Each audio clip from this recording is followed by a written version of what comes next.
Gak kayak tadi semua scaling gitu ya.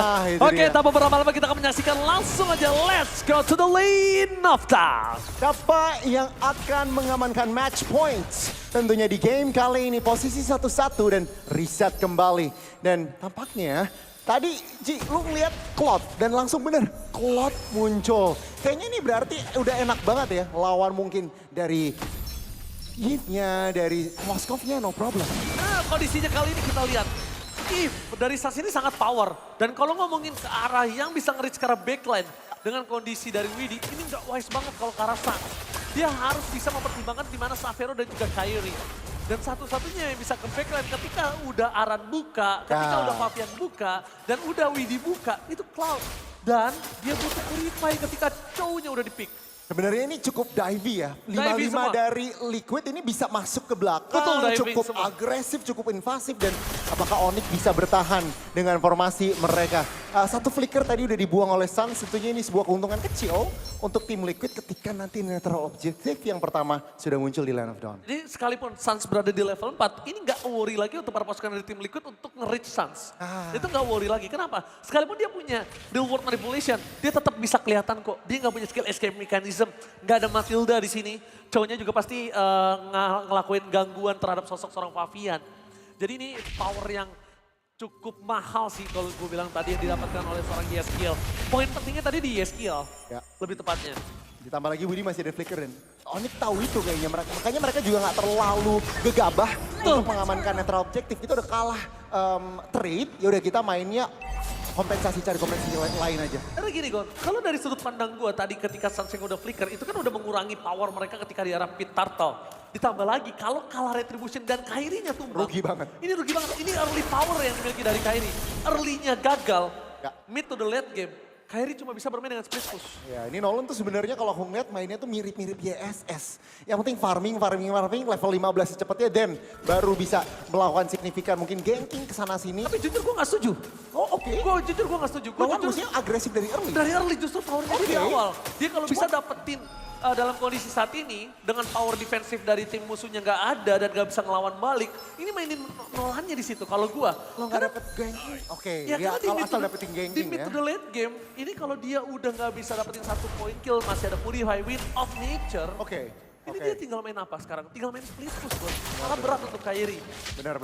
Itu ya yang mungkin agak sedikit riskan dari sisi Nolan-nya yang mungkin harus dipertimbangkan lagi oleh Onyx. Karena early game-nya sekarang masih cukup even. Malah tim Liquid yang lagi memenangkan ekonomi. Jadi mereka harus cepat, harus naikin tempo dengan Chow, dengan Nolan-nya yang mungkin harus melakukan aktif ganking. Masih belum terlihat pergerakannya dari Onyx. Dan it's okay, nggak masalah kok kalau mereka mau coba maksa ke arah Cloud-nya. Ketimbang harus ke arah Aran yang agak cukup berat untuk dimakan oleh seorang Kyrie. Karena kondisinya Kyrie sekarang juga pasti akan ada di Heptasis kayaknya. Kalau menurut aku ya. Kalau ngomongin pertama di itemnya menuju ke arah Skypicer nggak worth it banget. Belum kelihatan ada point kill selanjutnya yang bisa kita lihat di sini. Dan mungkin akan ada pertempuran yang cukup hebat di turtle yang kedua karena dua-duanya bisa join antara Moskov dan juga Cloud.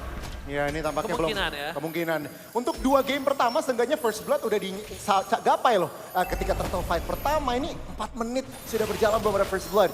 Tampaknya Onyx kali ini tapi mereka mau melakukan kontes sih. Nggak seperti di turtle yang pertama. Oke, kontes kali ini apakah mereka berhasil mendapatkan karena part buff yang masih terlalu jauh. Dan Kyrie nggak berani gambling hal seperti ini. Dia menuju ke arah purple nampaknya. Tapi para pasukan dari tim Indonesia, ini mereka ini punya agresivitas gameplay dari semuanya. Hampir semua tim Indonesia punya gameplay yang agresif dan mengerikan. Tapi kali ini Kyrie lebih menurunkan tempo dan dia kayaknya wise banget untuk dapetin purple sih. Gue setuju sih, dibandingkan dia harus berebut lagi. Ya ini tampaknya mereka tahu agak sedikit kalah rotasi. Jadi ya udah nggak usah paksa lagi. Sama seperti cerita di turtle yang pertama. Tapi gold shield turret loh udah oke. Xavero seenggaknya dapetin kompensasi juga. Jadi kedua gold laner bisa dibilang cukup well fed. Tapi informasi yang didapatkan dari Keyboy udah ada 4 pemain dan Way of Dragon on point. Kyrie, 1 point kill didapatkan dan first ball di tangan dari seorang Kyrie. Early game pressure. Mau tidak mau, itu yang bisa dilakukan oleh seorang Kyrie. Sekarang itu dia yang dia miliki. Dan dia manfaatkan dengan sangat baik. Nah itu tuh, kalau Nolan at least ada angle-nya untuk melakukan ganking, untuk melakukan pick off. Pasti dia harus berada di posisi yang tepat. Kalau enggak dia sebisa mungkin nggak kelihatan di map, Ji. Sebisa mungkin nggak kelihatan di map. Dan struktur tampaknya yang lebih sedikit diuntungkan oleh TLID karena satu nyawa lagi di area atas. Di area tengah, Onyx juga tampaknya tidak mau terlalu terburu-buru. Meskipun first blood dan 1 kill ini jatuh ke tangan Onyx, tim Liquid ini masih cukup bisa memegang kendali dari segi ekonomi. Karena mereka masih menunggu Keyboy punya power momentum untuk The Way of Dragon-nya.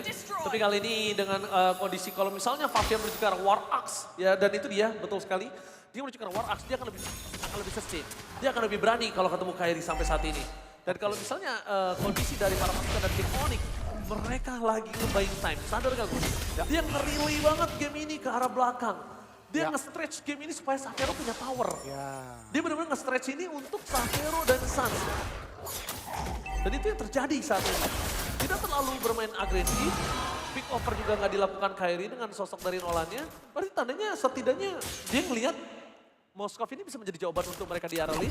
Iya, itu yang tampaknya menjadi metode dari Onyx. Gak mau terlalu agresif, dalam arti tidak mau terlalu buru-buru nyari fight. Dan ya ini yang terlihat ya, Kairi dan juga Moskov yang sudah melakukan split push. Atau mungkin urusin lane-lane kiri kanannya. Mungkin mereka kali ini bisa ada firepower untuk melakukan kontes, Ji. Tapi lihat. Dari sosok dari seorang Aran, ini masih terlalu tebal untuk bisa dimakan. Tapi Keyboy di depan sana akan menargetkan seorang Yelskiel. Aran tidak akan tinggal diam. The power of retribution tapi di depan sana Fraction telah dikeluarkan. The blazing red from Myron Cheke. Berhasil memukul mundur para pasukan dari tim Onyx. Bahkan Keyboy yang ter-take down kali ini. Tidak ada damage tambahan dari tim Onyx. Mereka memang tidak memiliki power untuk di early game seperti ini. Dan saatnya para pasukan dari tim Onyx mundur ke arah belakang Aran. Iron Cheke is coming. Kairi menjadi target utama. Mundur ke arah belakang tapi sosok Xavero. The best thing yang bisa dia lakukan adalah split push. Power of turret. Karena nggak ada lagi yang bisa didapetin selain itu. Seenggaknya ada dapetin 3 item pentingnya dulu, krusialnya dulu. Dan mungkin kita akan lebih bisa expect Xavero mencari action fight. Dan ya itu dilakukan. Saat ini tim Liquid berhasil mendobelkan ekonomi mereka dalam 2 menit. Dan itu menurut aku bagus. Bagus banget untuk Iron Cheke. Untuk Iron Cheke dan juga tim Liquid. Nah Onyx mungkin harus pelan-pelan ya. Udah nggak bisa terlalu, harus mikir lagi. Mungkin nggak bisa terlalu maksa untuk membuka map terlebih dahulu. Tapi waktu lagi dia berikan kepada Xavero. Lagi terus. Iya, Funnel gold yes, yang penting. gold oke Xavero. Kita relay, kita stretch lagi gamenya. Kita bawa ke arah late game lagi. Kita mundurin lagi gamenya. Karena kita kalau bermain di early game, mereka punya suyo. Jangan sampai kesalahan ini terjadi seperti para pasukan dari tim Onyx di game yang pertama gitu loh. Ya, dan sejauh ini juga Kairi ini yang penting gue farmnya juga aman, gak ketinggalan. Lagi dan lagi gak mau terlalu kelihatan banyak di map, kalau aman baru dia kelihatan. Kalau memang mungkin ada info member Liquid keberadaannya di mana, dia akan kelihatan map. Dan terlihat pelan-pelan tapi pasti tim Liquid ini 3.000 loh. Tiba-tiba, jadi ini udah sebenarnya signifikan. Aku pengen lihat TLID pull the trigger untuk cari opening. Oke, kita ngomongin ke arah difference gold 2.600. Dan saat ini, kalau kita ngomongin Moskov dengan sosok dari Cloud, ini kondisinya berbedanya tidak terlalu jauh loh. Moskovnya masih bisa ngejar. Ya mungkin sekitaran dari 6.600 ya harusnya Moskovnya ya. Harusnya, tapi di depan sana Xavero versus everybody. Coba selamatkan dari Yelskiel. Berhasil menutup karena sosok Xavero. Menjadi momentum yang sangat penting untuk bisa mendapatkan satu buff Lord Trauma. Tapi lihat Iron Cheke dengan fracture yang dimiliki dari seorang Kairi. Oke, kita bermain di area mid game. Tapi Iron Cheke, as long dia nggak punya win of nature, dia harus respect. Dia harus respect sama sosok seorang Kairi. Ya ini yang pull the trigger yang gue maksud dari TLID. Mereka ngebaca rotasi, dapetin Xavero dan ya mereka berada di keuntungan. Tapi Aran membuat seorang Kairi ter-take down di belakang sana. Target utama dan solo pick up sama Purple Buff. Long didapatkan para pasukan dari tim Liquid. Dan bahkan para pasukan dari tim Onyx, mereka benar-benar terperangkap di dalam zona permainan mereka sendiri. No Purple Buff untuk Nolan, ini berat banget untuk Nolan tentunya. Split push power, apakah itu menjadi sebuah jawaban? Dan para pasukan dari tim Liquid makin lebih membuat gold mereka melambung jauh. Dan Fabian berhasil melakukan trigger. Liota menjadi target utama dan ter-take down di arah belakang sana. Para pasukan dari tim Onyx, mereka terdistrik dengan arah dan blazing red from Myron Cheke. Tanpa adanya point kill, but it's okay. Satu pasif pecah didapatkan oleh tim Liquid. Again, gold difference, 1 point kill dan Aran tukar Ryota.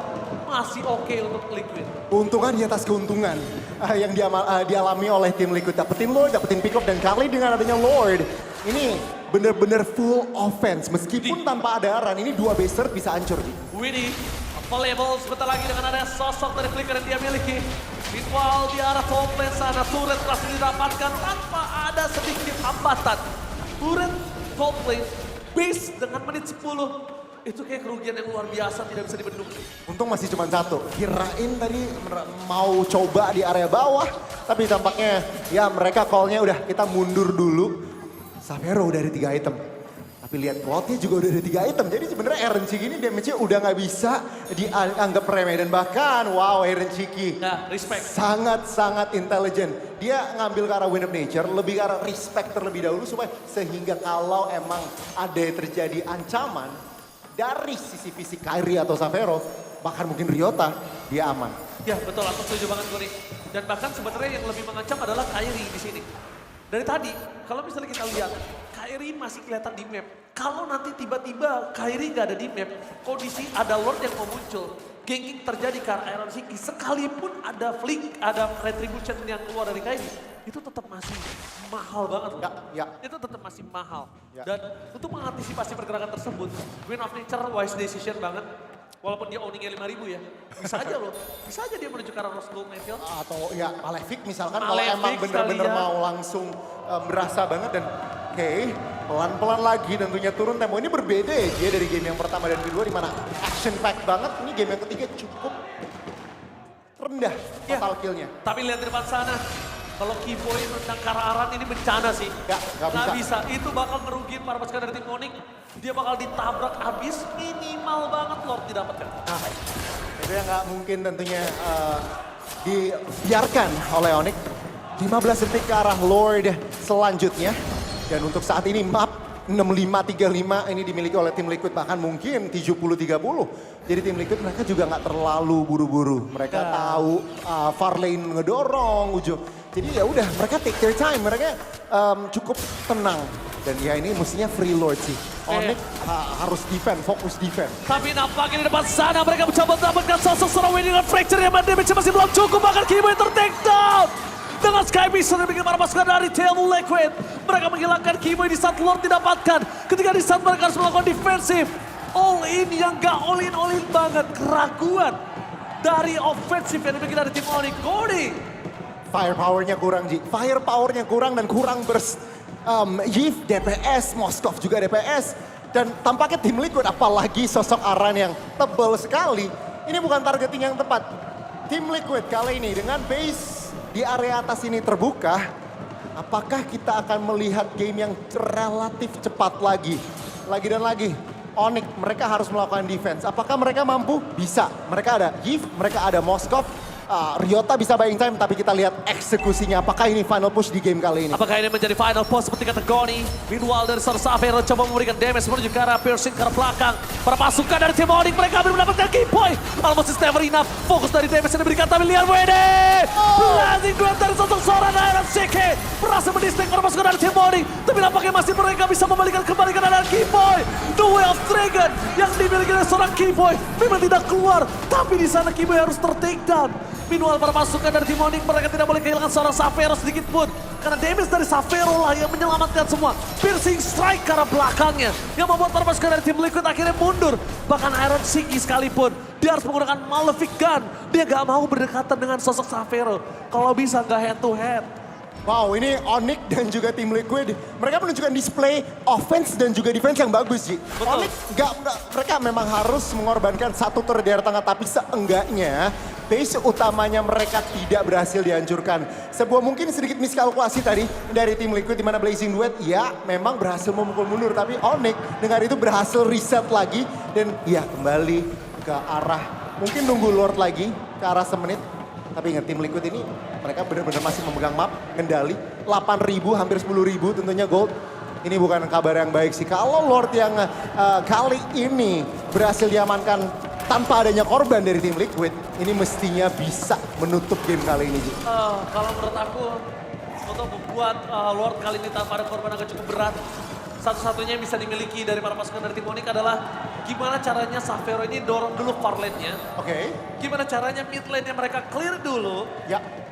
Pastikan cuma ada top lane aja yang untuk mereka bisa bolak-balik dengan dekat. Karena kalau ini mereka nggak kontrol far lane-nya, ini bahaya banget. Xavero udah pasti ketahuan posisinya kalau nggak di jungle akan ada di top.